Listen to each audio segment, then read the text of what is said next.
شوف انا مش هطول في الفيديو ومش هفعل الاعلانات، يعني مش هعدي 8 دقايق بالعربي، وهرد على كل واحد او واحده دخلت انتقدتني في الفيديو بتاع حلمية داوود والمايو، وازاي انها تظهر بالمظهر على الشاطئ في رأس البر. ماشي ماشي. قبل ما ابدا الفيديو بس هحكي حكايه ظريفه كده وطريفه حصلت لي ولما كنت في دوله الكويت. كنت في دولة الكويت ومعايا الأهل، والوالدة الله يرحمها كانت موجودة، وكانوا في شاطئ اسمه شاطئ العقيلة. طبعا الكويتيين عارفينه، واللي راح الكويت أكيد 100% عارفه. الشاطئ بيخصص يوم للعائلات بتروح فيه، بتروح فيه.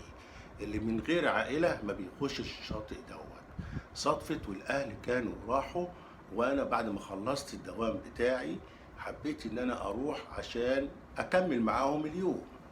وبالفعل رحت وجيت اخش، وكلمت المسؤول الامني اللي موجود في الشاطئ على اساس ان انا ادخل. قال لي ممنوع، لازم حد يطلع لك من جوه على اساس تقدر انك انت تخش.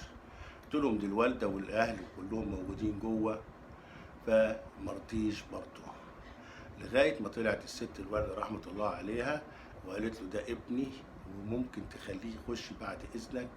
في الحاله دي بس دخلت.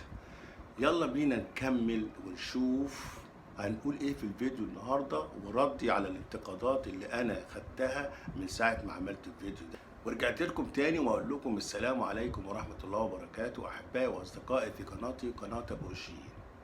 السلام عليكم ورحمه الله وبركاته لكل واحد دخل وانتقدني في الفيديو بتاع حلمية داوود والمايوه اللي هو البوركيني. ماشي ماشي. دلوقتي انا في الفيديو اللي فات اتكلمت عن 3 مواضيع مهمين. اولهم موضوع الست حلمية ولبسها المايوه الاسلامي اللي هما بيقولوا عليه سام، وده يعتبر تحايل على الاسلام. مفيش حاجة اسمها مايوه اسلامي على فكرة. المهم، وكمان اتكلمت كلمتين للاخ مصطفى داوود، وقلت له ان هو لازم يروح لاخواته عشان يلموهم وعشان نمنع انتقادات الناس ليهم. وكمان كلمت الست ام مصطفى وقلت لها يا ست ام مصطفى لو سمحتي فضلا وليس امرا قللي من ظهورك على السوشيال ميديا علشان الناس تخف عنك شويه. دول ال3 مواضيع اللي انا اتكلمت فيهم. كل اللي دخل عندي اتكلم في موضوع واحد بس فقط لا غير، وهو موضوع الست حلمية ازاي تلبس المايوه، وازاي انك انت تتكلم معاها بالطريقه ديت، وازاي تنتقدها، والمايوه فضفاض وواسع الكلام ده كله. كل واحد بيحلل الموضوع على مزاجه. تعالوا بينا نروح مكان مش بعيد. احنا كمصريين الاماكن عندنا دايما بتبقى مزدحمه، والشواطئ العامه بيحصل عليها كوارث، من غير ما تشعر. وانا واحد من الناس وانا شاب جربت الشواطئ العامه وما رحتهاش تاني. اما الشواطئ المغلقه بيبقى ليها قواعد وليها اسس معينه بتمشي عليها حسب القانون اللي هم ماشيين عليه. دي الشواطئ المغلقه. الست حلميه احنا قلنا لها البسي، قلنا لها افرحي، قلنا لها ابسطي، اعمل كل حاجه، بس ما تصدريش الحاجه السلبيه اللي موجوده اللي انت عملتيها وتصدريها عشان الناس ما تتكلمش عليها. دي واحد. وبعدين انا راجل مصري وغيور على الست المصريه. مش معنى ان انا اطلع اقول حاجه زي ديت معنى كده ان انا بنتقد او في هجوم مني على الست.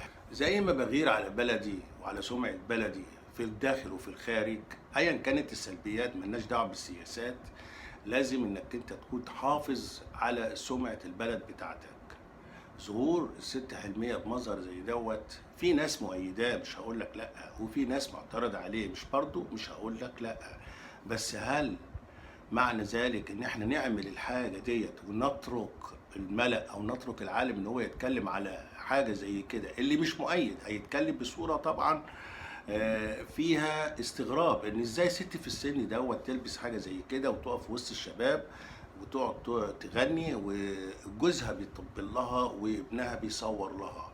يعني معنى ذلك احنا راضيين بحاجه زي كده او هم راضيين بحاجه زي كده. طب احنا بننهي عن الحاجه ديت. ممكن انك انت كل الحاجات دي تحصل بدون تصوير.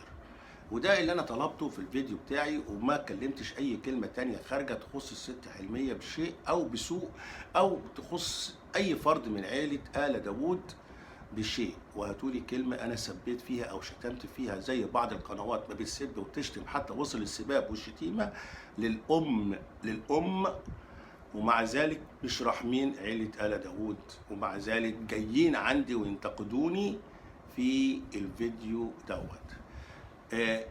عايز أقول لكم بصفتي ان انا سافرت دول الخليج، دول الخليج ما فيهاش حاجه زي كده نهائيا نهائيا نهائيا. وعايز واحد او واحده يطلع يقول لي انا شفت نفس المنظر دوت لمواطنه في البلد اللي هو اشتغل فيها او البلد اللي هو كان بيعمل فيها عملت نفس الفعل ده. لان كل بلد ليها عادات وتقاليد بتحافظ عليها وبتربي النشء عليها وبيطلع بيها من الصغر حتى ان يكبر. هل مصر ما عندهاش عادات وتقاليد تحافظ عليها؟ هل مصر ما عندهاش استعداد انها تحافظ على سمعة مصر وتحافظ على سمعة الست المصرية وظهورها بصورة مشرفة؟ كل دوت موجود في مصر، كل دوت موجود في مصر، بس ازاي نحافظ عليه؟ ازاي نقدر ان احنا نصدر الحاجة الكويسة اللي موجودة في الشعب المصري ونبعد عن الحاجة السيئة اللي بتسيء لينا كمصريين وبتسيء لينا كعرب كمان؟ لأن تعتبر مصر هو العصب الحقيقي للدول العربية، العصب للدول العربية. يعني بالعربي لازم نحافظ على العادات والتقاليد بتاعتنا، خصوصا لما تكون من خلال ست ريفية، من خلال ست ريفية. كل ده اللي أنا قلته.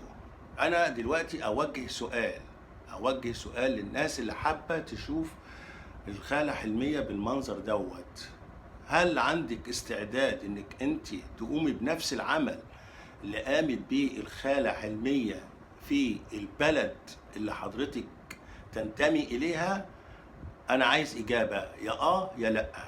اذا كان عندك استعداد انك انت تظهري بنفس المظهر دوت فمن حقك انك انت تقومي بالدفاع عن الخالة حلمية. اما انا فبدافع عن المرأة المصرية بصفة عامة في صورة الخالة حلمية. يا خالة حلمية اعملي اللي انت عايزاه، بس تصوير زي كده ما كنتيش صورتي وكنتي نهيتي الموضوع وما كانش حد هيعرف انك انت سواء كنتي بتصوري وانت في وسط الشباب او بتحاولي انك انت تغني او بترقصي معاهم او الى اخره.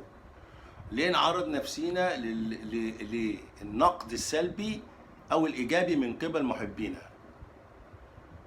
ده سؤالي. ارجو نتكلم في حدود الموضوع دوت، ارجو نتكلم في حدود الموضوع دوت. هل تقبلي انت كامرأة عربية انك انت تعملي نفس الفعل اللي قامت بيه الخالة حلمية في البلد اللي انت تنتمي ليها ولا لا؟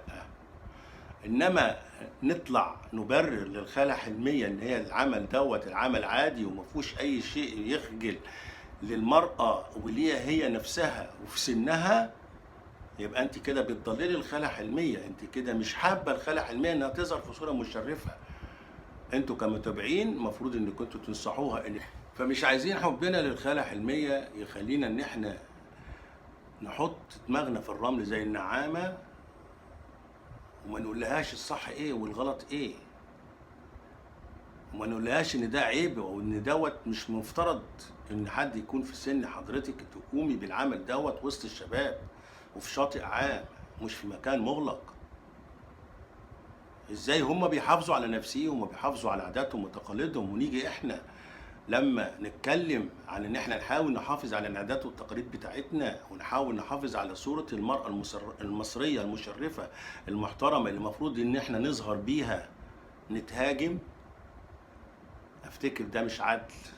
مش عدل انك انت تهاجمني وانت رافض العمل دوت في بلدك وبتقبله ان الخالة حلمية تعمله. وانا واثق 100% ان الخالة حلمية لو شافت الانتقادات اللي اتعرضت ليها اكيد 100% هتراجع نفسها، بس للاسف تقريبا مفيش وقت انها تراجع نفسها عشان تعمل اكبر كم من الفيديوهات في الرحلة بتاعتها بتاعت راس البر.